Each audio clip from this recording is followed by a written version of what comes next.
When I started the McSpidey Chronicles a few months ago, or I should say restarted them, I didn't think I'd be reporting on any news while I was writing them, but life is a funny thing and things change. And so last Friday, although I just found out about it yesterday on Monday, IDW Publishing announced Todd McFarlane's Spider-Man Artists Edition, which should just about be the ultimate topper to the McSpidey Chronicles, if you ask me. It is a 192-page book, black and white, of course. Well, black and white-ish. We'll get into that in a second. 14 inches by 21 inches, or the standard size for the Artist Edition. It'll be on sale September 21st, 2022. First, for those of you who don't know, let me just back up a little bit. Artist Editions are those books that IDW pioneered, Scott Dunbier, the editor, where he scans all the original art at a high definition in full color and reprints them so you can see the original art with all of its erasure marks, the blue lines, the pencil lines, the corrections, the whiteout, the notes on the side of the page. All that stuff shows up in the books themselves. They're just spectacular, beautiful books put together with lots of care and attention to detail. I own, I don't know, not too many of them, 4 or 5, maybe 6, because they do tend to be, not cheap because they're really oversized books. They don't have huge print runs. This one will be running you $150, for example, $195 if you're in Canada. But if you are a Todd McFarlane Spider-Man fan, this is pretty much the ultimate book you're going to get. Once you own the Omnibus edition, which collects all of his amazing Spider-Man issues and a few other things, then you need this book to complete the set now. That's the only way to look at it. And I have a funny feeling this thing will probably sell through pretty quickly. So let's just discuss a little bit of what is actually in this book. The official PR release from IDW, which is redundant because PR stands for press release as it is, mentions that it will include almost 100 pages of interior art from his 24 issues of The Amazing Spider-Man. I'm guessing right now you're not going to see a complete issue anywhere in this book. I don't have that for sure knowledge. I haven't asked Scott about this, but I imagine those pages, especially for The Amazing Spider-Man, those have been spread far and wide over the years.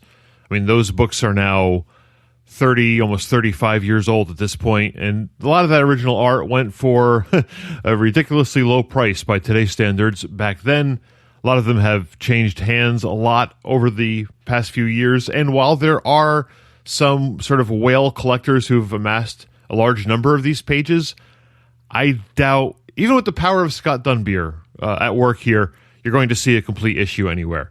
And honestly, it doesn't bother me at all because I just want to see the art. I know the stories. I've read the stories.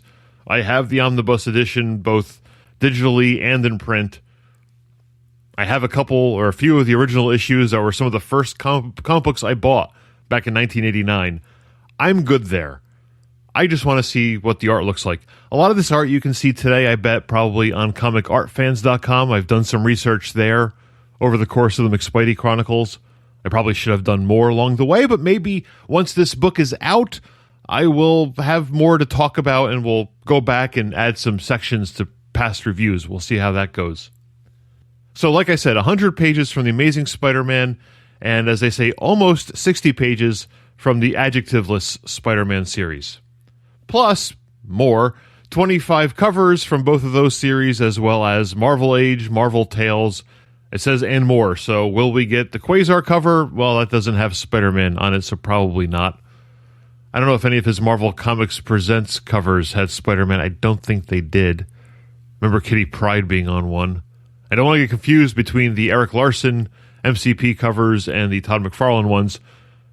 There are a couple. I think is there one or two Todd McFarlane Marvel Comics Presents covers? I can't remember off the top of my head now. I know the one with Kitty Pryde is definitely there. Black Panther, I think, was on the back cover there. Probably won't see the Conan cover. Well, that's pretty cool looking. But if you get the Marvel Tales covers with all the X-Men on it, that's pretty much all you need. And that's all there is. I mean, that's all there is to mention right now. Until the book comes out, $150 for a lot of pages. This is the ultimate collection. You'll probably never see anything like this again. No, Todd McFarlane will not be doing signed editions. I'm not surprised. In fact, I'd be surprised if he has anything to do with this book whatsoever. I know he still owns some of his original pages. He's shown them off in previous Facebook videos, for example. I somehow doubt we'll see those pages in this book, but I don't know for sure. This is me off the top of my head, not me having, interviewed anybody about it. That's all I have to say. Go to idwpublishing.com.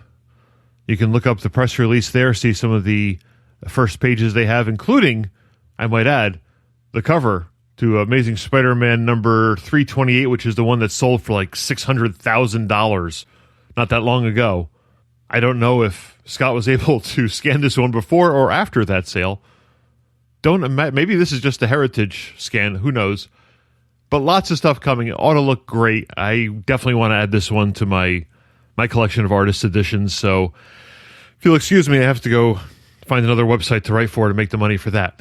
And if you're as excited about this book as I am, you can get in contact with me at Augie, AUGIE, at pipelinecomics.com, or check me out on Twitter at Pipeline Comics over there. And show notes for this will be available at pipelinecomics.com/94. Thank you all for listening, and I'll talk to you again real soon.